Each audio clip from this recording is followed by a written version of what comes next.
पहाड़ टल जाए,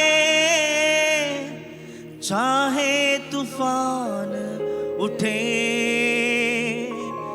चाहे पहाड़ टल जाए, चाहे तूफान उठे,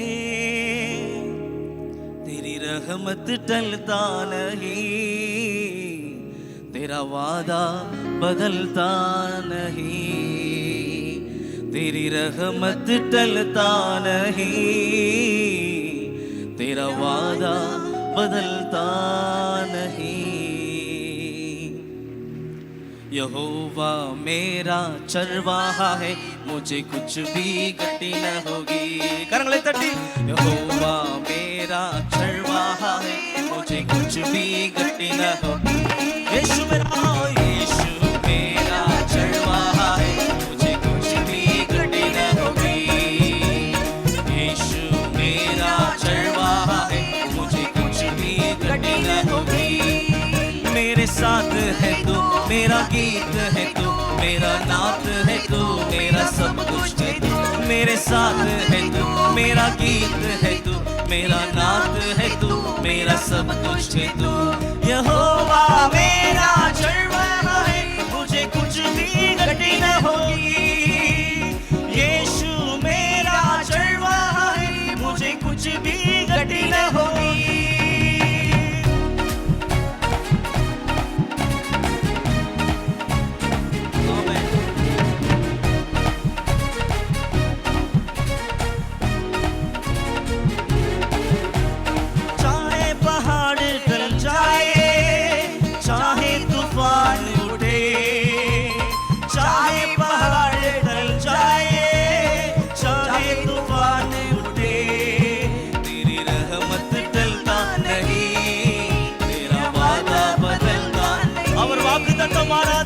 रहमत टलता नहीं, तेरा वादा बदलता नहीं। यहोवा मेरा चरवाहा है, मुझे कुछ भी घटी न होगी। आमीन। यीशु मेरा चरवाहा है, मुझे कुछ भी घटी न होगी।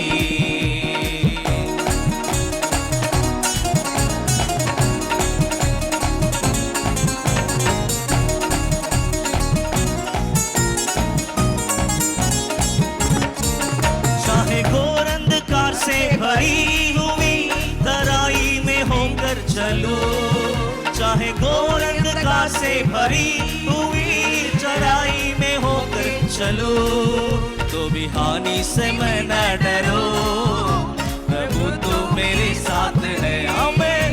तो भी हानि से मैं न डरो, प्रभु तो मेरे साथ है। यहोवा मेरा चरवाहा है, मुझे कुछ भी घटी न होगी। यीशु मेरा चरवाहा है, मुझे कुछ भी घटी न होगी।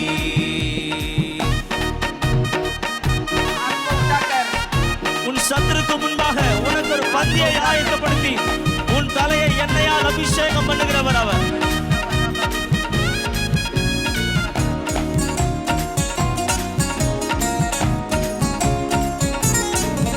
मेरे शत्रुओं के सामने मेरे लिए मेज बिछाता है। मेरे शत्रुओं के सामने मेरे लिए मेज बिछाता है। मेरे सिर पर तेल मला, मेरा दिल उमड़े रहा। मेरे सिर पर तेल मला, मेरा दिल उमड़े रहा। यहोवा मेरा चरवाहा है, मुझे कुछ भी घटी न होगी। यीशु मेरा चरवाहा है, मुझे कुछ भी घटी न होगी।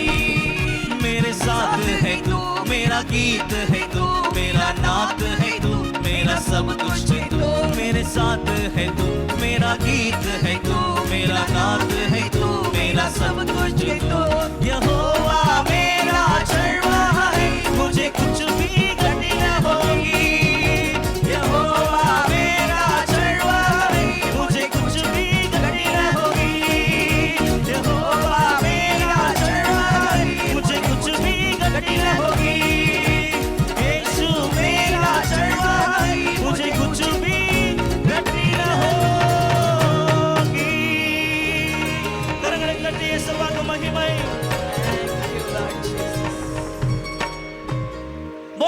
यीशु मसीह की, बोलिए प्रभु यीशु मसीह की।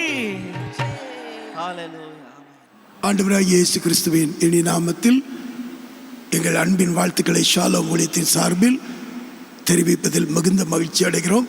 முதலாவது பீல் மக்களுடைய கலாச்சார டான்ஸ் ஒன்றை நாம் பார்க்க போகிறோம்.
நம்முடைய பாரத தேசத்திலே 15 கோடி ஆதிவாசி மக்கள் வாழுகிறார்கள். 15 கோடி.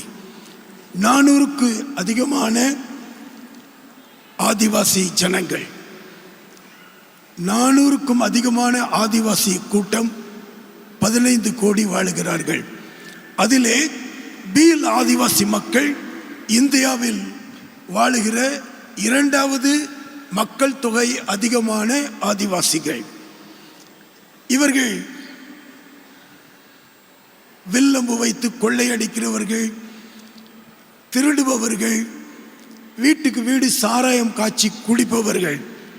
இவங்க பேசுகிற பீலி, பிலோடி, வாகுடி இந்த பாஷைக்கு எழுத்து கிடையாது. மந்திரவாதிகளை போய் அணுகுவார்கள். கோழி ஆடுகளை வெட்டி பலி கொடுப்பார்கள். குறிப்பாக குஜராத், ராஜஸ்தான், மத்திய பிரதேசம் இணைகிற பகுதியிலே ஒவ்வொரு 8 மாவட்டங்களிலே மிக அதிகமாக வாழ்ந்து வருகிறார்கள். ஒரு முறை கூட இயேசு என்றால் யார் என்றே தெரியாது.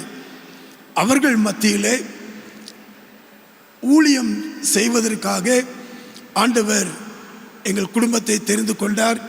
அடியனை ஆண்டவர் தெரிந்து கொண்டார். என்னுடைய சொந்த ஊர் சிவகாசி. ராக்லைன் மிஷினரியாக இரத்த சாட்சியாக மரித்த அந்த பூமியிலே பிறந்தேன். என்னுடைய தாத்தா CSI ராக்லைன் சர்ச்சை கட்டினவர்கள்.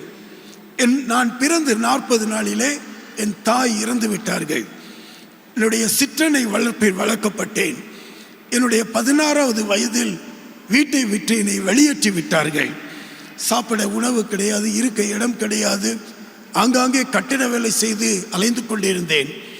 கோவைப்பட்டினத்தில் ஒரு பெரிய கடையில் சின்ன வேலைக்கு போய் சேர்ந்தேன். எனக்கு நிம்மதி இல்லை. ஒரு நாள் ஒரு பாட்டில் விஷத்தை எடுத்து குடித்து விட்டேன். ஆனால் ஜீவனை கடவுள் கொடுத்தார், ஆண்டவர் தந்தார், இயேசு தந்தார். அப்பொழுது ஜோயல் அனந்தராஜ் ஒரு பாஸ்டர் பேளமேட்டில் இருக்கிறாங்க. அவங்க சபைக்கு என்னை அழைத்து சென்றார்கள். மூலையிலே உட்கார்ந்து கொண்டிருந்தேன். பாத்திர கடையிலே 40 ரூபா சம்பளத்துக்கு அமர்ந்திருந்த நான் அன்றைக்கு மாலையிலே அந்த இடத்தில் உட்கார்ந்திருந்தேன். கர்த்தருடைய வார்த்தை எனக்கு நேராக வந்தது. இந்த உலகத்தில் உள்ள எல்லா அன்பை விட இயேசுவின் அன்பு மாறாதது. அந்த அன்பு மாறாதது. முழங்காலில் நின்று அம்மா அம்மா என்று அழுத நான் இயேசுவே என்று சொன்னேன். நான் கேட்காமலே என் சரீரம் சுகமடைந்தது. அந்த கூட்டம் முடியும் பொழுது, ஆராதனை முடியும் பொழுது, ஒரு தீர்க்கதரிசி, தேவதாஸ், யார் அந்த தேவதாஸ்? நான் நினைச்சேன் படித்த தேவதாஸ் யாராவது முன்னாடி இருப்பாங்க. என்னை போய் கூப்பிடுவாரா? 3வது முறை தேவதாஸ் என்று சொன்ன உடனே, தாயின் கர்ப்பத்தில் நீ உருவாக்கும் முன்னே உன்னை நான் அறிந்து கொண்டேன், உன்னை பேர் சொல்லி அழைத்தேன். ஆண்டவர் சொன்னார், இனி உன்னை ஆசீர்வதிக்க போகிறேன். ஆசீர்வதிப்பது மட்டுமல்ல, ஒரு ஜாதி மக்களுக்கு இந்த தேசத்தில் நீ ஆசீர்வாதமாய் இருப்பாய். திருடர்கள், கொள்ளைக்காரர்கள், மந்திரவாதிகள், பாஷை தெரியாத ஜனங்கள் மத்தியிலே உன்னை நான் அழைத்து செல்வேன். நீ அந்த இடத்திற்கு போவாய். அந்த ஜனங்களை எனக்கு சொந்தமாக்கும்படியாக உன்னை நான் அழைத்து செல்வேன். எந்த அதிகாரங்களும் உன்னை தொடாது. நான் உன் கூட இருப்பேன். ஒரு அப்போஸ்தல அழைப்பை, அப்போஸ்தல ஒரு ஊழியத்தை 44 வருடங்களுக்கு முன்பாக என் 20வது வயதில் ஆண்டவர் கொடுத்தார். நான் FMBBயிலே 5 வருஷம் ஊழியம் செய்தேன். என் மனைவி IMSல இருந்தார்கள். திருமணமான 4வது நாளிலே இந்த பீல் மக்களை தரிசனத்தில் காட்டினார். இவர்கள் தான் நீங்கள் சுதந்திரிக்கும் ஜனம் என்று ஆண்டவர் எங்களை அனுப்பினார். 40வது நாளிலே இந்த பீல் மக்கள் மத்தியிலே புறப்பட்டு சென்றோம். 5 வருடங்கள் முடிந்த பின்பு ஆண்டவர் சொன்னார், முழு பீல் மக்களை சுதந்திரித்துக் கொள்ள நான் காட்டுகிற இடத்திற்கு போ என்றார். ஒரு பேய் பங்களா, வேற யாரும் வீடு கொடுக்கல. ஜாலோதில் ஊழியத்தை ஆரம்பித்தோம். அங்கு ஊழியத்தை ஆரம்பிக்கும் போது 2 குடும்பம் வந்தாங்க. அவங்க ஜெபம் பண்ணாங்க. கட்டிகள் மறைந்தது, பிசாசுகள் ஓடினது. 2 குடும்பம் போய் 20 குடும்பம் கொண்டு வந்தாங்க. அந்த 20 குடும்பத்துக்கு விடுதலை தந்தார். 400 அந்த பேய் பங்களாவில் நிறைஞ்சி வழிந்தார்கள். நாங்கள் உள்ள போனோம், பேய்கள் எல்லாம் வெளியில போயிருச்சு. அல்லேலூயா. நான் நினைத்தேன், இதை போல அற்புத அடையாளங்களோடு கூட்டங்கள் நடத்தி கொண்டே போகலாம். ஆனால் ஆண்டவர் சொன்னார், 7000 கிராமம் நீ சந்திக்க வேண்டும் என்றால் ஊழியர் தேவை. அப்போ நான் நினைச்சேன், 4 மாவடிக்கு வந்து மிஷினரி அழைப்பு கொடுத்து ஒரு 100 மிஷினரியை கூட்டிகிட்டு போகலாம். சர்ச்சில் போய் பேசி கூட்டிகிட்டு போகலான்னு நினச்சேன். ஆண்டவர் சொன்னார், தேவதாஸ், பீல் மக்களை சந்திக்க தமிழ்நாட்டு ஊழியர்கள் ஒருவர் கூட வரக்கூடாதுன்ட்டார். அல்லேலூயா. இந்த ஊழியத்துக்கு ஆனால் உங்களுக்கு ஊழியம் வச்சிருக்கிறார். அல்லேலூயா. அந்த 91ஆம் ஆண்டு ஆரம்பித்தோம். ஊழியர்கள் கிடைப்பது கஷ்டம், படித்தவர்கள் கிடைப்பது கஷ்டம். ஆனால் ஆண்டவர் 4 ஊழியர்களை கொடுத்தார். ஒரு நாள் அவர்களை அபிஷேகத்தில் நிரப்பினார். ஜிபிஎஸ் ராபின்சன் ஒரு முறை வந்த பொழுது ஒரு 70 பேர் அப்படியே அவளோடு காத்துட்டு இருந்தாங்க, உபவாசித்து காத்து கொண்டு இருந்தாங்க. அவங்க வந்து செய்தி கொடுக்கல, ஆராதனை நடத்தும் பொழுதே ஆவியானவர் ஊற்றப்பட்டார். அல்லேலூயா. அவங்க மேலே அபிஷேகம் இறங்கி வந்தது. பாபரி மச்சத்தை உடைத்த பொழுது பேய் பங்களா மீட்டிங் நின்று விட்டது. இந்த 4 ஊழியர்கள் போய் 16 கிராமத்தில் ஊழியம் செஞ்சாங்க. சைக்கிள் வாங்கி கொடுங்க, நாங்கள் சைக்கிள் வாங்கி கொடுத்தோம். ஆண்டவர் அவர்களை பயன்படுத்த ஆரம்பித்தார். இன்றைக்கு 34 வருஷத்தில் குஜராத், எம்பி, ராஜஸ்தானில் 1047 பீல் சுதேச ஊழியர்களை ஆண்டவர் எழுப்ப உதவி செய்தார். அல்லேலூயா. 1200 கிராமத்தில் சபைகள் உண்டாக ஆண்டவர் கிருபை தந்தார். இவர்கள் சாதாரணமானவர்கள் அல்ல. நான் என்னை கொண்டு கூட ஆண்டவர் அவ்வளவு அற்புதம் செய்யலை. இதுவரை 14 பேர் மரித்தவர்கள் உயிரோடு எழும்பி இருக்கிறார்கள். ஆண்டவர் வல்லமையாய் பயன்படுத்துகிறார். இவங்களை பார்ப்பதற்கு மோகன் சிலாசிரஸ் அவர்கள் பேய் பங்களா முதற்கொண்டு 20 முறை வந்திருக்கிறாங்க. எங்களோட படுத்தி எங்களோட இருந்து வருஷம் இவர்களை பலப்படுத்தி இன்றைக்கு அக்கினி ஜுவாலையாய் கர்த்தர் பயன்படுத்தி வருகிறார். அல்லேலூயா. இப்பொழுது ஒரே ஒரு சுதேச ஊழியர் சாம்ஜி மேடா ஜெரி என்ற ஊரிலிருந்து வந்திருக்கிறார். அவருடைய சாட்சியை சுருக்கமாக கேட்போம். हालेलुया. हालेलुया. હું તમારે એક ગવાહી સાક્ષી બોલવા માંગુ છું. நான் உங்கள் மத்தியிலே என்னுடைய சாட்சியை கூற ஆசைப்படுகிறேன். મારું નામ શામજીભાઈ રામાભાઈ મેડા છે અને હું ઝરી ગામથી આવું છું. என்னுடைய பெயர் சாம்ஜி மெய்டா. குஜராத்தில் ஜெரி என்ற வில்லேஜிலிருந்து நான் வருகிறேன். ગુજરાત અને મધ્યપ્રદેશની બોર્ડર ઉપર હું રહું છું. குஜராத் மத்திய பிரதேசத்தின் பார்டரில் நாங்கள் வாழ்ந்து வருகிறேன். હું મારા જીવનની જૂની જે સાક્ષી છે બતાવી હું મને મારું તારણ નહીં થાય તો પહેલું મારું જીવન કેવું હતું. எனக்கு ரட்சிப்பு கிடைப்பதற்கு முன்பதாக என்னுடைய வாழ்க்கை எப்படி இருந்தது என்று சொல்லி நான் முதலாவது சொல்லுகிறேன். અને મારું જીવન છે જ્યારે મારું તારણ નહીં થયું ત્યારે હું તંતર મંતર અને જાદુ ટોના કરનાર વ્યક્તિ હતા. நான் ஆண்டவருடைய இயேசுவை அறியாததற்கு முன்பு நான் மந்திரவாதிகள் போல மந்திரம் செய்து அந்த தொழிலை செய்து வந்தேன். અને એટલું પણ નથી, પણ બીજું જે સંસારિક કામની અંદર હું મારે પોતે અહીંયા જે નાલી મૂવડીમાં સાક્ષી આપવાનો મને સમય મળ્યો ત્યારે કે મૂવડાનો દારૂ ગાળવાનો, કેળાનો દારૂ ગાળવાનો, શક્કરનો દારૂ ગાળવાનો, બોરનો દારૂ કાઢવાનો એ મને બરાબર આવડે. பலவிதமான பழங்கள்லிருந்து நான் சாராயத்தை நான் காய்ப்பேன். அப்படிப்பட்ட ஒரு நல்ல திறமை எனக்கு இருந்தது. અને એ દારૂ કાઢીને હું ગુજરાતથી રાજસ્થાનમાં કોટામાં રેલવેમાં લઈ જઈને વેચતો હતો. நான் அப்படியாக சாராயத்தை காய்த்து ரயில்வே ஸ்டேஷனில் போய் எல்லாத்துக்கும் நான் விற்கிறது என்னுடைய வழக்கம். તો એ ટાઈમમાં મારા જીવનમાં એક ગંભીર બીમારી આવી, એના લીધે અમારા ગામમાં કોઈ વિશ્વાસી નહીં હતા એ ટાઈમમાં. அந்த நாட்களில் இயேசு என்றால் யார் என்று தெரியாது. ஆனால் எனக்கு ஒரு பயங்கரமான வியாதி என்னுடைய சரீரத்தை தாக்கியது. અને સાલોમની જે મંડળી મારા ગામથી 25 કિલોમીટર દૂર ચાલતી હતી, સાલોમની મંડળી લીલર ગામમાં. லிலேர் என்று சொல்லி என்னுடைய வில்லேஜிலேருந்து பக்கத்து வில்லேஜில் சுமார் 25 கிலோமீட்டர் தூரத்தில் இருக்குது. அங்கே ஷாலம் ஊழியத்தின் மூலமாக இயேசுவின் கூட்டத்தை நடத்தினார்கள். અને હું એ મંડળીમાં ગયા અને મારા માટે પ્રાર્થના કરવામાં આવ્યો અને મેં પ્રભુને મારું જીવન સમર્પિત કર્યું. அப்பொழுது நானும் அங்கு சென்றேன். அங்கு சென்றால் அற்புதம் கிடைக்கும் என்று சொன்னதினால் அங்கு சென்று நானும் அந்த இயேசுவை அறிந்து கொண்டேன். எனக்கு ஆண்டவர் பரிபூர்ணமான விடுதலையை கொடுத்தார். અને મારું તારણ થયું એટલે મેં અમારા દાહોદ જિલ્લાની આજુબાજુના 20 ગામડોની અંદર સુવાર્તા પ્રચાર કરી. எனக்கு ஆண்டவர் ரட்சிப்பையும் கொடுத்தார், சுகத்தையும் கொடுத்தார். உடனே நான் என்னுடைய மனதிலே தீர்மானித்தேன், இனிமேல் நான் வீட்டிலே சும்மா இருக்கக்கூடாது, மற்ற தொழில் செய்ய வேண்டாம், பக்கத்தில் இருக்கிற எல்லா கிராமத்திலையும் போய் இந்த இயேசுவை சொல்லுவேன் என்று சொல்லி 20 கிராமங்களுக்கு நான் சுவிசேஷம் ஊழியம் செய்கிறவனாய் மாறினேன். અને પ્રભુએ મને મારા હાથમાં નવા નવા આત્મા આપ્યા અને અમે મંડળી બાંધ્યું તારે મોહનસિંહ લાદરા સાહેબે અને મદદ કર્યું સાલુમ દ્વારા તો અમે એક મોટું દેવળ બાંધકામ કરવામાં આવ્યું ત્યાં. நான் அப்படியாக ஒவ்வொரு கிராமத்தில் ஊழியம் செய்யும் பொழுது ஆத்துமாக்கள் பெருக ஆரம்பித்தார்கள். அப்புறம் சின்ன ஆலயம் கட்டினோம். இப்போ எங்களுக்கு இயேசு விடுவிக்கிறார் மூலமாக பிரதர் மோகன்சிங் லாசரஸ் அவங்க மூலமாக பெரிய ஆலயத்தை கட்டி அதை பிரதிஷ்டை பண்ணி அதில் நாங்கள் ஆராதித்து வருகிறோம். અને એ અમારું જે ગામ છે દિવસે તો આવી શકાય પણ રાત્રે તો 6 વાગ્યા પછી કોઈ આવી શકાય નહીં. આજથી 30 વર્ષ પહેલાં જ્યારે દેહદાસ સાહેબ અને વૈદાબેન નહીં આવ્યા એના પહેલાં એ ગામની અંદર 6 વાગ્યા પછી કોઈ અંદર આવી શકાય નહીં. 30 வருடங்களுக்கு முன்பதாக எங்களுக்கு சுவிசேஷம் கிடைத்தது. அந்த 30 வருடங்களுக்கு முன்பதாக எங்கள் கிராமத்தின் நிலைமை என்னவென்றால் 6 மணி சாயந்தரம் ஆகிவிட்டது என்றால் யாருமே எங்கள் வில்லேஜுக்குள்ளே வர முடியாது. அப்படிப்பட்ட திருடங்களாக நாங்கள் இருந்தோம்.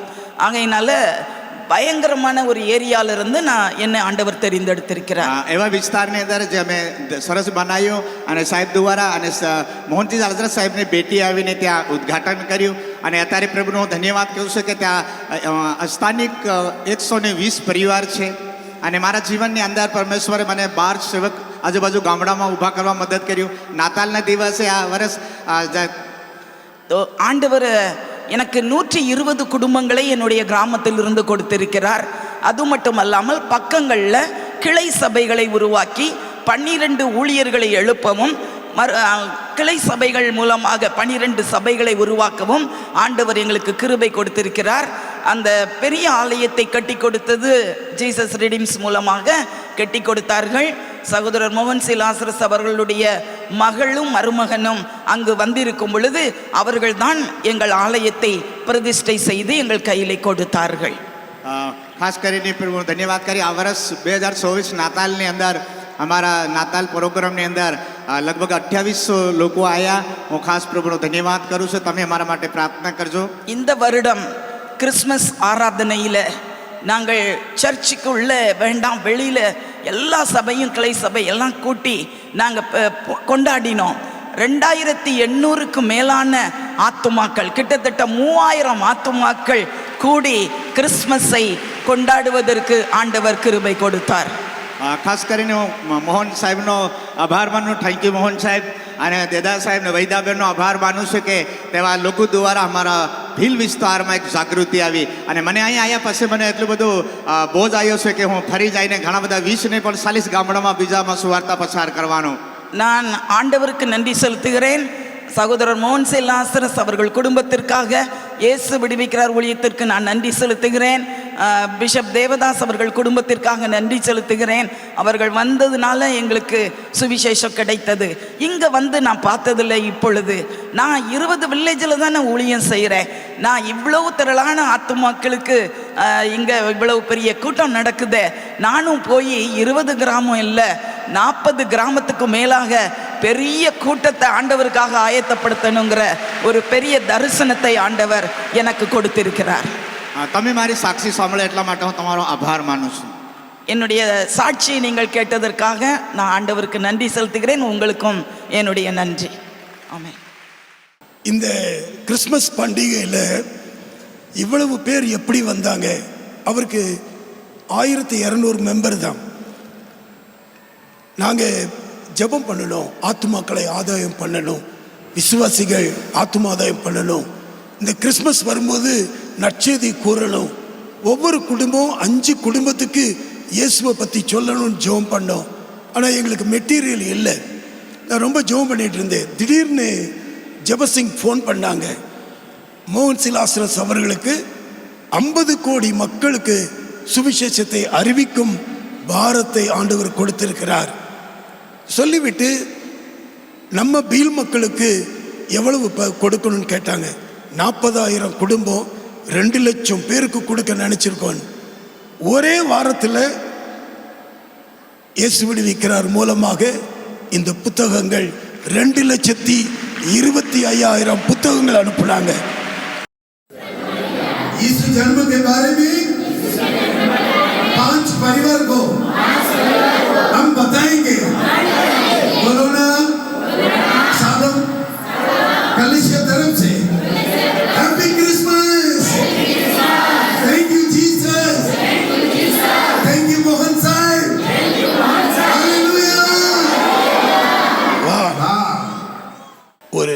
ட்ரக்கு நிறைய 2,25,000 புத்தகங்கள் வந்தது. ஜெபம் பண்ணிக்கிட்டே இருந்தோம். எந்த தடை இல்லாமல் வந்து 1045 ஊழியர்களுக்கும் பேக் பண்ணி அவங்க கொண்டு போய் ஒரே வாரத்தில் கொடுத்துட்டாங்க. கிறிஸ்மஸ்க்கு முந்தையே அநேக குடும்பங்கள் வர ஆரம்பித்துட்டாங்க. பிரதர், நாங்கள் 2 லட்சம் விதை விதைச்சிருக்கோம். நீங்கள் ஆண்டவர் கொடுத்த இந்த திட்டம் இந்தியா முழுவதும் உலகம் முழுவதும் மிகப்பெரிய காரியத்தை செய்யும். அல்லேலூயா. எனக்கு ஒரு பெரிய விசுவாசம், தேவதாசனுக்கு ஆண்டவர் கொடுத்த தரிசனம் எதுவோ அது நிறைவேறும். இந்த சுவிசேஷம் அறிவிக்கும் பணியில் கொடுத்த உங்களுக்காக நான் ஆண்டவருக்கு நன்றி செலுத்துகிறேன். நான் கேட்டேன், ரொம்ப ரூபா செலவாயிருக்குமே. கிட்டத்தட்ட எத்தனையோ கோடி ரூபா செலவு பண்ணி இந்த தேசத்தில் அநேகர் இயேசுவை அறிந்து கொண்டு இருக்கிறார்கள்.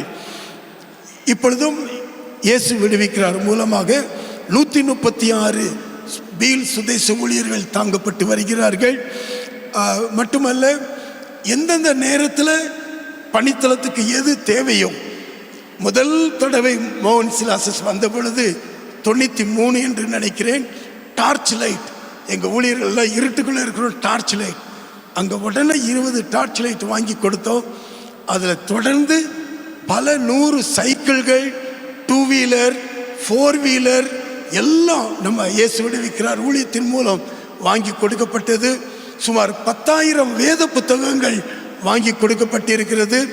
அது மட்டுமல்ல, ஒவ்வொரு வருஷமும் இந்த ஊழியர்களை பலப்படுத்த ஒரு ஆவிக்குரிய தகப்பனாக, ஒரு எலியாவாக ஆண்டவர் வைத்திருக்கிறார். 40,000 குடும்பம், 40,000 பீல ஆதிவாசி குடும்பம் அவங்க கொடுக்கிற வசன அட்டையை வைத்து மோகன் சாஹிப் என்று ஜெபிக்கிறாங்க. இப்படிப்பட்ட ஒரு நல்ல ஒரு தகப்பனை தந்ததற்காக ஆண்டவருக்கு நாங்கள் நன்றி செலுத்துகிறோம். முகாமுக்கு வந்த பொழுது ஒரு அற்புதத்தை ஆண்டவர் செய்தார். ஜெப நேரத்திலே கண்கள் எல்லாரும் மூடி இருக்காங்க. மோகன் சிலாசஸ் மூலமாக ஆவியானவர் சொன்னார், சிலரை ஆண்டவர் வல்லமையுள்ள சாட்சியாய் பயன்படுத்த விரும்புகிறார் தேசத்திற்கு. நான் பார்த்து கொண்டே இருந்தேன், எல்லாரும் வருவாங்களேன். ஆனால் ஒரு 100 பேர் சுழண்டு வந்து முன்னா விழுந்தார்கள். அவங்க மேல ஒரு அபிஷேகம் இறங்கினது.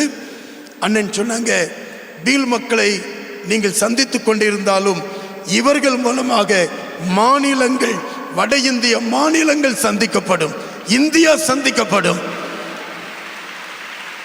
அண்ணன் சொன்னாங்க, எங்க டீமை அனுப்புகிறோம், எப்படி இவங்களை பயிற்சி கொடுத்து எக்யூப் பண்ணி அபிஷேகித்து ஊழியங்கள் எல்லா மாநிலத்துக்கு எப்படி அனுப்பணும் அதை திட்டமிடுகிறார்கள். அதற்கு என்ன தேவை? நான் சொன்னேன், 30,000 வாலிபர்கள், 30,000 வாலிபர்களுக்கு நியூ டெஸ்ட்மென்ட் கொடுக்கணும். உடனே அன்னை சொன்னாங்க, 30,000 நியூ டெஸ்ட்மென்ட் அனுப்புகிறேன்னு சொன்னாங்க. அதுக்கப்புறம் 1,00,000 பைபிள் வேணும். அண்ணன் சொன்னாங்க, நம்மளே பிரிண்ட் பண்ணி கொடுத்துருவோம். 1,00,000 பைபிள் 3 கோடி ரூபா வேணும். ஆனால் எதுவானாலும் பீல் மக்கள் ரட்சிப்புக்காக செய்ய ஆயத்தம் என்று சொன்னார்கள். ஆண்டவருக்கு நன்றி செலுத்துகிறேன். 34 வருடங்கள், டிசம்பர் 28ஆம் தேதி 1990ஆம் ஆண்டு நான் குடும்பமாக எங்களுக்காக ஜெபித்தார்கள். டைட்டஸ் 5 வயசு, ஷாலோம் 9 மாதம் எங்களை பிரதிஷ்டை செய்து அனுப்பினார். அப்போ 1000 ரூபாய் கிராண்ட். நான் நினச்சேன் 1000 ரூபாய் கையில் தருவாங்கன்னு நினச்சேன். அண்ணன் சொன்னாங்க, நீங்கள் போங்க, உங்களுக்கு பணம் அனுப்பிடுறோம், அட்ரஸ் தாங்கன்னு கேட்டாங்க.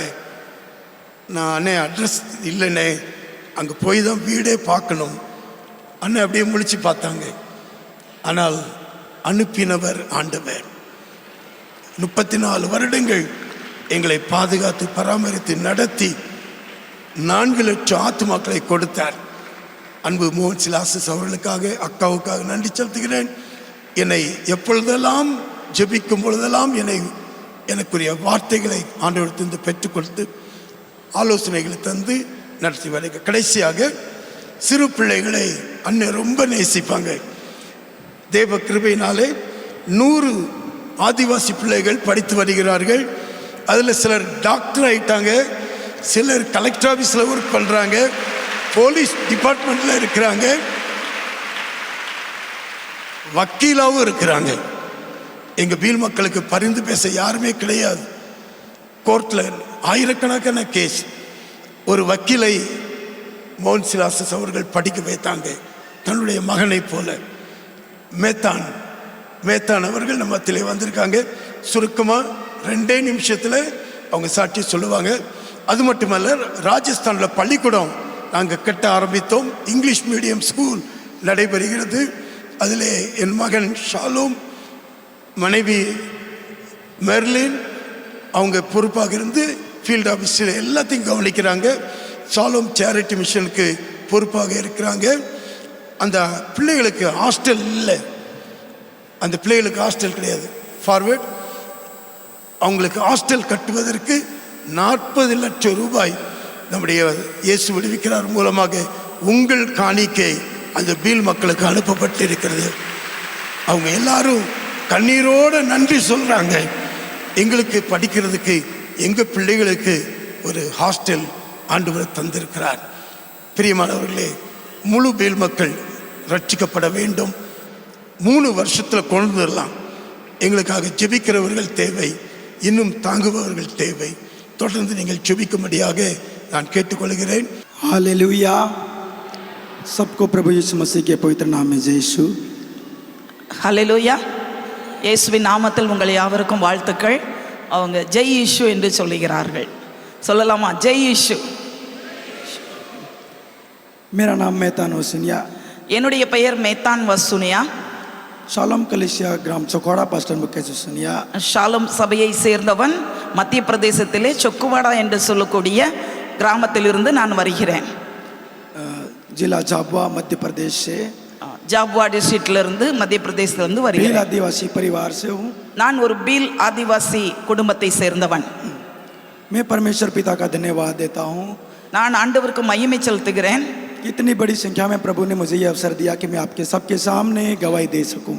இவ்வளோ பெரிய கூட்டத்துக்கு முன்பதாக ஆண்டவர் என்னை நிறுத்தி இருக்கிறதுக்காக ஆண்டவருக்கு நன்றி. मेरे जीवन के बारे में बताना चाहता हूँ। என்னுடைய வாழ்க்கையை குறித்து நான் உங்களுக்கு சொல்லுகிறேன். मैं जब छोटा था तब से मेरे पिताजी ने मुझे छोड़ दिया। நான் சிறுவனாக இருந்த பொழுது என்னுடைய தகப்பனார் என்னை விட்டுவிட்டார். जीवन बहुत दुख से गुजरा था, என்னுடைய வாழ்க்கை ரொம்ப துக்கமான ஒரு வாழ்க்கையாக இருந்தது. लेकिन पास्टर जी के द्वारा मुझे बोला गया என்னுடைய பாஸ்டர் மூலமாக எனக்கு ஆண்டவரை பற்றி தெரிய வந்தது. कि मेहतान भाई आपको प्रभु के भजन गाना है या नहीं, அப்போ आप आ जाओ। என்னுடைய பாஸ்டர் சொன்னார், மேத்தான் நீ கவலைப்படாத, நீ நல்லா ஆண்டவருக்காக நீ எழும்பணும்னு சொல்லி எனக்கு நீ தான் பாடணும்னு சொல்லி என்னைய சபையில் பாட வைத்தார். मैंने पास्टर साहब की बात को सुनकर मैं चर्च में गया और मैं शुरू से भजन प्रार्थना आराधना करने में बहुत प्रभु ने मुझे उपयोग किया और संडे क्लास टीचर के रूप में प्रभु ने मुझे सेवा दी। साथ साथ प्रभु ने मुझे आगे बढ़ाते हुए आज मैं प्रभु की कृपा से पूरी कलीसिया में सारे लोगों के सामने आराधना करता हूँ, कीबोर्ड प्ले करके आराधना लीन करता हूँ। என்னுடைய பாஸ்டர் அவர் முகேஷ் வசுனியா இங்கே வந்திருக்கிறார்கள் குடும்பமாக. அவர் என்னை என்கரேஜ் பண்ணி ஆண்டவரை பற்றி சொல்லி ஆராதனையில் என்னை வழிநடத்தினார், என்னை ஆராதிக்க வைத்தார். நான் ஒரு பெரிய ப்ரிவிலேஜாக எடுத்து ஆராதனையை என்னுடைய சபையிலே நடத்த ஆரம்பித்தேன். இன்றைக்கு ஆண்டவர் எனக்கு அதிகமான கிருபைகளை கொடுத்து நான் தான் சபையில் கீபோர்டு போட்டு ஒரு வொர்ஷிப் லீடராக என்னை ஆண்டவர் பயன்படுத்தி வருகிறார். அது மட்டுமல்ல, சிறு பிள்ளைகள் மத்தியிலே என்னை ஊழியம் செய்யும்படி வைத்தார். நான் சண்டே கிளாஸ் டீச்சராக நான் ரொம்ப வருடங்களாக ஆண்டவருக்காக ஊழியம் செய்து வருகிறேன். मैं परमेश्वर का धन्यवाद देता हूँ। इतना ही नहीं, लेकिन ये फाइनेंशियली कंडीशन बहुत ठीक ना होते हुए भी प्रभु ने मुझे पढ़ने लिखने में मदद सहायता किया। எனக்கு என்னை படிக்க வைப்பதற்கு எனக்கு நல்ல ஆண்டவர் ஞானம் கொடுத்தார். படிக்க வைப்பதற்கு யாருமே இல்லாமல் இருந்தார்கள். எப்படி நான் படிப்பேன்னு சொல்லி தவித்து கொண்டு இருந்த வேளையிலே ஆண்டவர் எனக்கு கிருபை பாராட்டினார். मैं प्रभु का धन्यवाद देता हूँ कि परमेश्वर पिता ने मुझे पढ़ने लिखने में मदद किया। इतना ही नहीं, पास्टर हमारे आदरणीय मोहन सिंह हजरत साहब के द्वारा मुझे सपोर्ट किया गया फाइनेंशियली। मेरी हेल्प की गई, सबका मैं लाखों लाख धन्यवाद देता हूँ, बहुत बहुत நான் धन्यवाद। நான் ஃபைனான்சியலாக கஷ்டப்படும் பொழுது இயேசு விடுவிக்கிறார் மூலமாக சகோதரர் மோகன்சில் லாசரஸ் மூலமாக எனக்கு ஸ்பான்சர் பண்ணப்பட்டேன். நான் எனக்கு பண உதவியை கொடுத்து என்னை LLB வரைக்கும் படிக்க வைத்திருக்கிறார்கள். இன்றைக்கு என்ன ஆண்டவர் ஒரு அட்வொகேட்டாக அவர் என்னை உயர்த்தி இருக்கிறார். நான் ஆண்டவருக்கு நன்றி செலுத்துகிறேன். பிரதர் மோகன்சில் லாசரஸ் அவர்களுக்காகவும் நான் ஆண்டவருக்கு நன்றி செலுத்துகிறேன். और मैं साहब की मदद से और आप सबकी प्रार्थना से और हमारे आदरणीय बिशप साहब वहीदा अभी आप क्या कहना साहब चाहते के हो उनके एडवोकेट के? उनके मेरी सपोर्ट किया, धन्यवाद। और हमारे बिल विस्तार में हमारे समाज में बहुत ही नहीं के बराबर और बिल्कुल कोई भी एडवोकेट वकील नहीं है। और जब भी सताव होता है कलीसिया में तो कोई सपोर्ट के लिए नहीं आता है, बड़ी दिक्कत होती है। हमारे कलीसिया में बीते समय बहुत ही सताव आया है, जिसको लेकर मैंने सोचा कि मुझे एडवोकेट की लाइन चुनना चाहिए और मैंने यह फील्ड का चयन किया। और आज में 2021 में प्रभु ने मुझे ऑल इंडिया बार एडवोकेट लिस्ट में प्रभु ने मुझे शामिल होने में प्रभु ने मदद किया। ஆண்டவருக்கு நான் நன்றி செலுத்துகிறேன். என்ன ஆண்டவர் ஒரு அட்வொகேட்டாக மாற்றி இருக்கிறார். எங்கள் பகுதியில் நிறையா கிறிஸ்தவங்களுக்கு விரோதமாக செயல்படுவாங்க. ஆனால் ஒரு வக்கீல் கூட கிறிஸ்தவ வக்கீல் அங்கு கிடையாது. ஆண்டவர் என்னை முதல் வக்கீலாக என்னுடைய ஜாபா டிஸ்ட்ரிக்டில் ஆண்டவர் எடுத்து வைத்திருக்கிறார். நான் ஆண்டவருக்காக என்னை அர்ப்பணித்திருக்கிறேன். இப்படிப்பட்ட நம்முடைய சபைகளை பாதுகாக்கும்படியாக ஆண்டவர் அந்த பேர்டனை எனக்கு கொடுத்திருக்கிறார். நான் ஆண்டவருக்கு சாட்சியாக நான் வாழ்வேன். நீங்கள் எல்லாரும் எங்களுக்காக ஜெபித்துக் கொள்ளுங்கள். मैं परमेश्वर पिता का धन्यवाद देता हूँ कि प्रभु मुझे भोपाल, मध्य प्रदेश की राजधानी भोपाल में, झाबुआ में, कोर्ट में प्रभु मुझे उपयोग करा है। मैं वकील के रूप में सेवा दे रहा हूँ। प्रभु का धन्यवाद देता हूँ और आप सबका धन्यवाद देता हूँ। மத்திய பிரதேசத்தில் போபால்லையும் ஆண்டவர் என்னை பயன்படுத்தி இருக்கிறாரு, ஜாபுவா டிஸ்ட்ரிக்ட்லையும் பயன்படுத்தி வருகிறாரு. ஆண்டவர் என்னை மேன்மைப்படுத்தி இருக்கிறபடியால் ஆண்டவருக்கு நான் மகிமை செலுத்துகிறேன். आप सब मेरे लिए दुआ करें, प्रभु आप सबको आशीष दे। धन्यवाद। आमीन ஆமென் ஆமென். தேங்க்யூ. இப்போ நீங்க எல்லாரும் ஜெபம் பண்ண போறீங்க. அதுக்கு முன்பதாக 470 ஆலயம் கட்டி இருக்கிறோம். அதுல 270 ஆலயங்கள் இயேசு விடுவிக்கிறார் மூலமாய் கட்டப்பட்டது. அல்லேலூயா. நாங்க போன டிசம்பர் மாதம் அண்ணனை அஹமதாபாத்தில் பார்த்தேன். என்ன அர்ஜென்ட்டுன்னு கேட்டாங்க. 1 2 3 சொன்னேன். சொல்லிவிட்டு 70 ஆலயங்கள் கட்டணும்னு சொன்னேன். உடனடியாக எப்பொழுதும் மாதம் 1 ஆலயம் 2 ஆலயம் கட்டி கொடுப்பாங்க. உடனடியாக 70 ஆலயத்திற்கு பணம் அனுப்ப ஆரம்பித்தார்கள். உங்களுடைய பணம், உங்க காணிக்கை, தியாகத்தோடு கொடுத்த காணிக்கை 260வது ஆலயம் பிரதிஷ்டை செய்துவிட்டோம். இந்த வருஷத்தில் 70 ஆலயங்களையும் முடித்திருவோம். ஆமேன் ஆமேன். எங்க பிஷப்மார்கள் பீல் மக்களுக்கு தேவாலயத்தை கட்டி கொடுத்த உங்கள் அன்புக்காக ஒரு சின்ன மூமெண்ட்டை கொடுக்குறாங்க. முதலாவதாக குஜராத் டயசிஸ் மூலமாக பிஷப் சுரேஷ் அட்டிலா அனில் ஊப்பர் இது பாட்டன்புரா கிராம ஆலயம். மோகனனை மத்திய பிரதேசத்தை ரொம்ப நேசிப்பாங்க. அந்த ஜனங்களுக்காக கண்ணீர் விட்டுருக்காங்க. அந்த இடத்துல தலயா கிராமத்தில் ஒரு மிகப்பெரிய ஆலயத்தை இயேசு விடுவிக்கிறார் மூலமாக கொடுக்கும்படியாய் கர்த்தர் கிருபை தந்திருக்கிறார். அண்ணே ராஜஸ்தானில் வந்தப்போ ராஜஸ்தானில் கும்புரா மீட்டிங் நடத்தினோம். 5000 பேர் வந்திருந்தாங்க. ஓட ஓட விரட்டினாங்க. எனக்கும் மரணத்துக்கும் ஒரு அடிதான் தூரம்னு அண்ணே சொன்னாங்க. அந்த பகுதியில் ஒரு பேராலயம் கத்தீட்ரல் கட்ட ஆண்டவர் உதவி செய்திருக்கிறார். பிஷப் பாதர் டோடியார், பிஷப் பாதர் பாரியா, தாஜுபாய். உங்களுக்கு லட்சக்கணக்கான பிள்ளைகள், பேர பிள்ளைகள் இருக்காங்க. உங்களை ஆண்டவர் ஆசீர்வதிப்பார். ஓகே. உலகத்தை கலக்குகிறவர்கள் இங்கேயும் வந்து விட்டார்கள். ஆமென். அல்லேலூயா.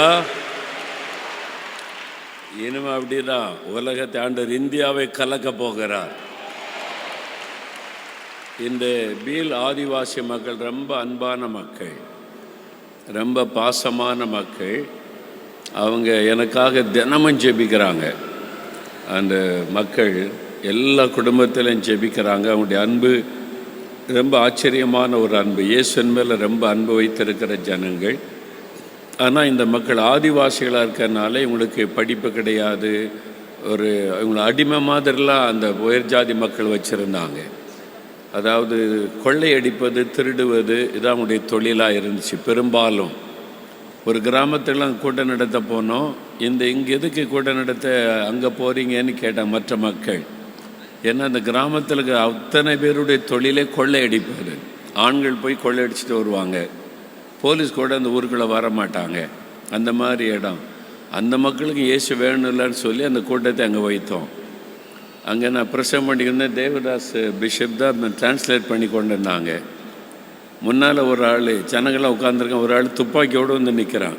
எப்படி இருக்கும், தீவிரவாதி துப்பாக்கியோடு நிற்கல. பெரிய துப்பாக்கி வச்சு நின்று பார்த்துக்கிட்டே இருந்தார்.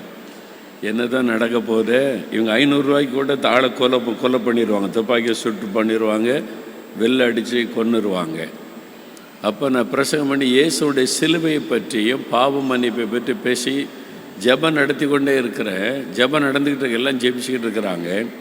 திடீர்னு என்னை யாரோ தட்டுறாங்க.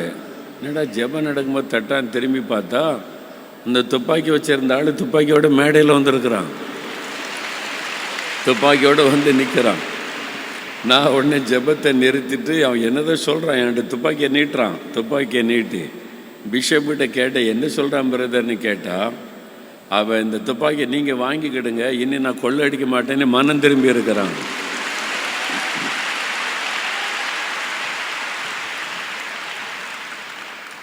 அன்றைக்கு அவன் மனம் திரும்பினான். அவன் மனம் திரும்பினை பார்த்து ஜனங்கள்லாம் ஆர்ப்பரிக்கிறாங்க. ஏன்னா பயங்கரமான கொள்ளைக்காரவன், கொள்ளடிக்கிறவன், யாருக்கு இறக்கும் காட்ட மாட்டான். ஆண்டவர் அவனை சந்தித்தார். அவன் பிள்ளை ஒன்று வந்திருக்கு, சின்னதாக குட்டி பிள்ளை, ஒரு 5-6 வயசு இருக்கு. அது கையில் ரிவால்வரோடு வந்து நிற்கிது. ஆமாம், இதெல்லாம் நடந்தது. இந்த மாதிரி மக்கள் ஆண்டவர் அவங்கள ரொம்ப நேசித்து ரட்சித்தார். அதனால் அந்த மக்களுக்கு உதவி செய்யணுன்னு கர்த்தர் சொல்லி தான் இப்போ நம்ம படிக்க வைத்து ஒரு லாயர் வந்திருக்கிறாங்க. ஒரு மகளை நம்ம படிக்க வச்சோம். அவள் வந்து நர்சிங் முடித்து இப்போ நர்சிங் சூப்பரண்டெண்ட்டாக பெரிய ஆஸ்பத்திரியில் வேலை செய்கிறாள். அங்கேருந்து இப்போது நம்ம 3 பேரை MBBS படிக்க வைத்து கொண்டு இருக்கிறோம். அவங்களுக்கு படிச்சுக்கிட்டு இருக்கிறாங்க. இன்னும் டாக்டர்ஸ் வந்துடுவாங்க இன்னொரு 4-5 வருஷத்தில். இதுதான் முதல் தலைமுறை படித்து வர்றாங்க அந்த மக்கள். சுவிசேஷந்தான் உயர்த்தும். சுவிசேஷந்தான் ஒரு சமுதாயத்தை உயர்த்தும். இயேசுவாகிய நற்செய்தி தான் உயர்த்தும். அல்லேலூயா சொல்லுங்க. தொடர்ந்து நாம் 20 வருஷமாக அங்கே போயிருக்கிறேன். ஒவ்வொரு வருஷமும் தவறாமல் போய்விடுவோம். இந்த கொரோனா காலத்துக்கு அப்புறம் தான் கொஞ்சம் தாமதம் ஏற்பட்டது. அங்கே போய் அந்த மக்கள் மத்தியில் கூட்டங்கள் நடத்த, ஊழியர்களை பலப்படுத்த, ஒவ்வொரு வருஷமும் இந்த மிஷினரிகளுக்கான முகாம்களை வைத்தவங்களை உற்சாகப்படுத்தி ஆத்மாதாயத்துக்கு பலப்படுத்த ஆண்டவர் கிருபை கொடுத்தார். நீங்கள் எல்லாம் தியாகத்தோடு கொடுத்த காணிக்கை, நீங்கள் தாங்கினதை வைத்து தான் இத்தனை ஆலயங்களே நாம் அங்கே கட்டியிருக்கிறோம். நம்ம எல்லோரும் சேர்ந்து தான் கட்டியிருக்கிறோம். பரலோகத்தில் உங்கள் பலன் மிகுதியாக இருக்கும். அல்லேலூயா. ஆமென். இந்த கிராமத்தில் ஒரு ஆலயம் நம்ம ஒரு 5 லட்சம் கொடுத்தாலே ஒரு பெரிய ஆலயம் கட்டிடுறாங்க. இப்போ ஒரு 7 லட்சம் வரைக்கும் ஆகிறது. ஒரு பெரிய ஆலயத்தை கட்டிடுவாங்க. மற்றபடி 3 லட்சம் 4 லட்சத்திற்கே ஒரு 200-300 பேர் உட்கார மாதிரி ஆலயத்தை கட்டிடுவாங்க. பொருட்கள் மட்டும் வாங்குவாங்க, அந்த மக்களே கட்டுவாங்க. அவங்களே வந்து குடும்பத்தார் வந்து வேலை செய்து கட்டி எழுப்பிடுவாங்க. அந்த மாதிரி ஆலயங்கள் கட்டப்படுகிறது. நம்ம ஊரில் ஒரு சின்ன சர்ச்சு 50 பேர் உட்கார சர்ச்சு கட்டுறதுக்கே 40 லட்சம் 50 லட்சம் செலவு பண்ணுறாங்க. அங்கே வந்து 5 லட்சத்தில் 200-300 பேர் உட்கார மாதிரி ஆலயத்தை கட்டிடுறாங்க. அந்த மாதிரி இந்த மக்கள் தியாகத்தோடு செய்கிறாங்க. இந்த 3 மாநிலத்தின் மக்கள், இந்த பீல் மக்களும் இப்போ திரளாய் ரட்சிக்கப்பட்டு நல்ல ஜெபிக்கிறவளாக இருக்கிறாங்க. அதற்கான பிஷப் தேவதாஸ் அவங்களும் அவருடைய துணைவியார் அன்பு சகோதரியும் அவங்க ஜெபம் பண்ணி ஆவியானவர் வழி நடத்துகிறபடி இந்த ஊழியத்தை செய்கிறாங்க. கர்த்தர் என்ன சொல்லுகிறார், இந்த வருஷத்துக்கு என்ன செய்யணும் அப்படி கேட்டு கேட்டு செய்வாங்க. ஆவியானுடைய நடத்துதல் பிரகாரம் செய்ததுனால 8 பாருங்கள் டயசிஸ் உருவாகி இருக்கிறாரு. அல்லேலூயா. எல்லா பிஷப் அபிஷேகம் பெற்றவங்க, ஆத்ம பாரம் உள்ளவர்கள், நல்ல ஊழியம் செய்கிறவர்கள். அதனால் இந்த ஊழிய குடும்பம், அவங்க குடும்பமாக எல்லாரும் ஊழியம் செய்கிறாங்க. ஒவ்வொரு பொறுப்புகளை எடுத்து அந்த மக்கள் மத்தியில். இந்த குடும்பமாக ஒரு சில தமிழ் மக்களும் தான் கூட இருக்கிறாங்க. மற்ற எல்லாமே பீல் மக்கள் தான் அந்த ஊழியத்தில் பொறுப்பில் இருந்து எல்லாத்தையுமே செய்து கொண்டு இருக்கிறார்கள். இவர்களுக்காக நம்ம ஜெபிக்கணும். எல்லோரும் எழுந்து நிற்போம். எழுந்து நின்று இந்த பீல் ஆதிவாசி மத்தியில் நடக்கிற ஊழியம் ஆசீர்வதிக்கப்பட, ஷாலோம் மிஷனரி ஊழியம் ஆசீர்வதிக்கப்பட, இந்த குடும்பங்கள் ஆசீர்வதிக்கப்பட, இந்த பிஷப்மார்கள் இவங்களெல்லாம் கர்த்தர் பயன்படுத்த நம்ம எல்லாரும் கருத்தாக ஜெபிக்கணும். இதுவரை இல்லாத அளவில் இந்த வருஷத்திலிருந்து ஒரு பெரிய அசைவு உண்டாகணும். இந்த வருஷத்துலேருந்து இவங்க மூலமாக குஜராத், ராஜஸ்தான், மத்திய பிரதேசம் மாநிலங்களே அசைக்கப்படணும். அந்த மாதிரி கர்த்தர் பயன்படுத்தணும். எல்லாரும் கரம் வைத்து ஜெபிங்க, ஜெபிங்க, ஜெபிங்க. ஆண்டவரே குஜராத்துக்காக ஜெபிக்கிறோன்னு சொல்லுங்கள். குஜராத்துக்காக, குஜராத்தில் இருக்கிற பீல் மக்களுக்காக ஜெபிக்கிறோம். அந்த சபைகளுக்காக ஜெபிக்கிறோம். அங்கே எழுப்புதல் அக்கினி போடப்படட்டும். அந்த மாநிலம் முழுவதில் அந்த எழுப்புதல் அக்கினி பரவ வேண்டுமென்று நாங்கள் ஜெபிக்கிறோம். ராஜஸ்தானில் இருக்கிற பீல் மக்களுக்காக ஜெபிக்கிறோம். அங்கே இருக்கிற பீல் சபைகளுக்காக, மிஷனரிகளுக்காக ஜெபிக்கிறோம். அக்கினியை போடுவீராக. ராஜஸ்தான் மாநிலம் முழுவதில் சந்திக்கப்பட அந்த அக்கினி பரவ பயன்படுத்துவீராக. ஆண்டவரே மத்திய பிரதேசத்தில் இருக்கிற பீல் மக்களுக்காக, அந்த சபைகளுக்காக நாங்கள் ஜெபிக்கிறோம். ஆவியானவர் சபைகளில் ஊற்றப்படுவாராக. அந்த மாநிலம் முழுவதில் சந்திக்கப்பட, ரட்சிக்கப்பட இவர்களை பயன்படுத்த வேண்டுமாய் ஜெபிக்கிறோம். பிஷப்மார்களுக்காக ஜெபிக்கிறோம். எல்லாரும் கரம் வைத்து ஜெபிங்க. எல்லாரும் கரம் வைத்து ஜெபம் பண்ணுங்க. ஆண்டவருடைய அக்கினி இறங்கணும், வல்லமை இறங்கணும். ஆண்டவருடைய வல்லமை உள்ள கரம் அமரட்டும் இயேசுவின் நாமத்தில்.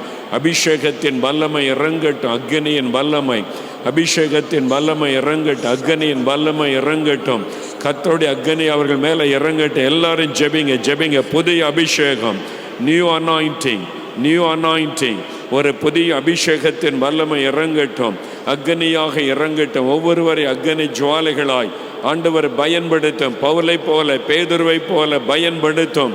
ஆண்டவரை பட்டணங்களை, கிராமங்களை ஆண்டவர்கள் சொந்தமாக்கும்படி கர்த்தரவளை வல்லமையாய் பயன்படுத்தும், பயன்படுத்தும். நீர் ஆசீர்வதித்து பயன்படுத்துகிறேன். இந்த குடும்பத்திற்காக ஜெபிக்கிறோம். குடும்பத்தின் மீது உம்முடைய கரம் அமருவதாக. உம்முடைய அபிஷேகத்தின் வல்லமை பலமாய் இறங்குவதாக. இதுவரை கண்டிராத பெரிய காரியத்தை காணும்படிக்கும், இதுவரை பார்த்தராத மகிமையை பார்க்கும்படிக்கும், இதுவரை கேள்விப்பட்டிருக்காத அற்புதங்களை கேட்டு உம்மை துதிக்கும்படிக்கும், இதுவரை உம்முடைய கண்டிராத தேவ மகிமை பலமாய் வெளிப்பட போகிறதற்காய் ஸ்தோத்திரம். அந்த அபிஷேகத்தின் வல்லமை வெளிப்பட போகிறதற்காய், எழுப்புதலின் மகிமை வெளிப்பட போகிறதற்காய், அக்னி பரவ போகிறதற்காக ஸ்தோத்திரம். அந்த அக்னி பரவட்டும் இயேசுவின் நாமத்தில். அக்னி ஜுவாலைகளாய் பயன்படுத்தும். பிள்ளைகளை அபிஷேகம் பண்ணி பயன்படுத்தும். உம்முடைய அபிஷேகத்தின் வல்லமை எல்லாவற்றையும் புதிதாக்கி வல்லமைப்படுத்தி ஆசீர்வதித்து பயன்படுத்தட்டும் என்று நாங்கள் ஜெபிக்கிறோம். ஆண்டவரே ஊழியத்திற்கு வேண்டிய அபிஷேகமும் கிருபையும் அக்னியும் பெருகட்டும். இயேசுவின் நாமத்தில் அப்படி ஆசீர்வதித்து பயன்படுத்துகிற நம்முடைய கிருபைக்காக ஸ்தோத்திரம். பிள்ளைகளை, குழந்தைகளை ஆசீர்வதியும். உம்முடைய பாதுகாப்பின் கரம் கூட இருக்கட்டும். இந்த முழு குடும்பத்தை உம்முடைய ரத்தத்தின் பாதுகாப்புகள் ஒப்பு கொடுக்கிறோம். இயேசுவின் ரத்தத்துகள் ஒப்பு கொடுக்கிறோம். இயேசுவின் ரத்தத்துகள் ஒப்பு கொடுக்கிறோம். சத்துரு தொடாதபடி காத்துக்கொள்ளும். பீல் மக்கள் மத்தியில் உண்டாகிற பலத்தை எழுப்புதலுக்காக ஸ்தோத்திரம். உமக்கு ஸ்தோத்திரம், ஸ்தோத்திரம். இயேசு கிறிஸ்துவின் நாமத்தில் ஜெபிக்கிறோம் பிதாவே. Amen, amen. Okay, God bless you. இந்த ஊழியத்துக்காக தொடர்ந்து ஜெபித்து கொள்ளுங்க. நீங்கள் தொடர்ந்து இந்த ஊழியத்தை தாங்குங்க. அது உங்களுக்கு ஆசீர்வாதம். எங்கள் முகவரி sharing love mission 5A 323 Caldwell colony 3வது தெரு, தூத்துக்குடி 8. தொடர்புக்கு 9345675468. Sharing love mission 5A bar 323, Caldwell Colony 3rd Street, Tuticorin 8. Phone 9345675468.